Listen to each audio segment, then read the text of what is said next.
The morning she left, nothing seemed out of the ordinary. Her suitcase waited by the door, perfectly organized the way it always was. She gave me a smile, warm yet strangely distant, and pressed a soft kiss against my cheek. She reminded me she'd call once her plane touched down. At this point, her work trips had become routine. My wife, a high-ranking executive, was constantly flying out to conventions, client presentations, and endless networking events. After nearly 20 years together, I never once doubted her loyalty, to her job or to our family. At least I thought I didn't. Looking back, the clues had been circling for months. Small things, subtle things. Her phone was always face down on the table. Supposed work dinners stretched late into the night. I'd walk into her room and hear her voice drop to a whisper before the call abruptly ended with a flimsy excuse.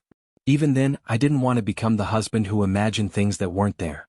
Trust had been the core of our marriage, and for years she gave me no reason to question it. But gradually something shifted. That uneasy feeling you try to bury, the sense that something in your life is slightly out of alignment, started clawing its way up. I tried ignoring it, blaming nerves or imagination, but as the weeks passed, the feeling refused to fade. It wasn't one dramatic moment that alerted me, it was dozens of tiny inconsistencies forming a picture I could no longer ignore. Her laughter around me became rare, reserved instead for whoever she was constantly texting. Business trips that used to be spaced out were suddenly back-to-back and longer. She stopped wearing her wedding band, claiming it pinched and needed resizing. Then came the late-night phone call. It was past midnight when I heard her speaking in the living room, her tone soft, almost flirtatious. The moment I stepped inside, she nearly leapt off the couch, ending the call in a panic. "Who was that?" I asked, trying to sound casual. "Just a coworker," she answered too fast.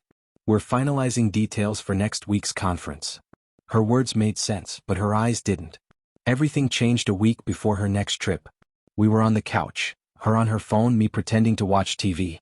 She must have assumed I wasn't paying attention because when a message popped up, she smirked, an expression she hadn't directed at me in a long time. "Who's texting?" I asked lightly. "Work," she replied, instantly locking her phone. But that smile wasn't meant for a colleague. That night, after she fell asleep, I did something I never imagined I'd do. I checked her phone. I knew her passcode. My hands shook as I entered it. It felt wrong, but I needed answers. I found them. A man named David. A name I had never heard. The messages didn't need explicit wording, they were intimate enough. "Can't wait until we're together again. Last night was unforgettable." In that moment, my world tilted. Still, I didn't confront her. Not yet. I needed undeniable proof. For myself. For the fallout I knew was coming. I hired a private investigator, something I thought only happened in movies. It didn't take long for him to uncover everything. During her work trip, she wasn't attending any conference. She was in a luxury hotel with David, a man who wasn't even connected to her career. The report filled me with anger, sadness, and something else. An eerie calm that comes when the truth finally reveals itself. When she returned, I acted normal. I listened to her talk about her fake meetings and rehearsed presentations, lying straight to my face. But inside I was waiting. The confrontation came a few evenings later. I waited until our son was out.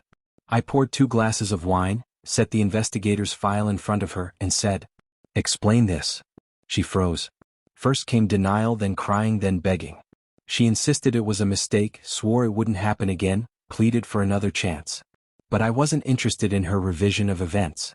"This isn't just between you and me," I told her. "This is about the home we built, the child we raised. You didn't just betray me, you betrayed our family." The next morning I filed for divorce. Her parents were devastated. They had treated me like a son. Learning the truth shattered them. The hardest part, though, was telling our 19-year-old boy.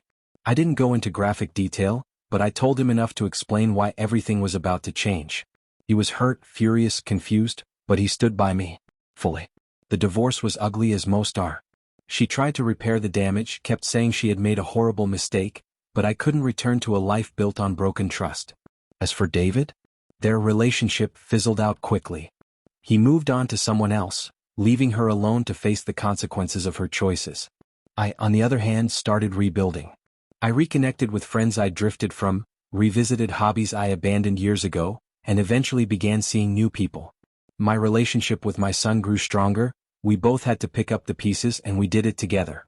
If this ordeal taught me anything, it's the value of self-respect. The people closest to you can inflict the deepest wounds, but their betrayal doesn't have to define you. What matters is how you rise afterward. Now that this chapter of my life is closed, I'm stepping into the future with hope. I don't know exactly what lies ahead, but I do know one thing. I will never again accept anything less than honesty, loyalty, and the love I know I deserve.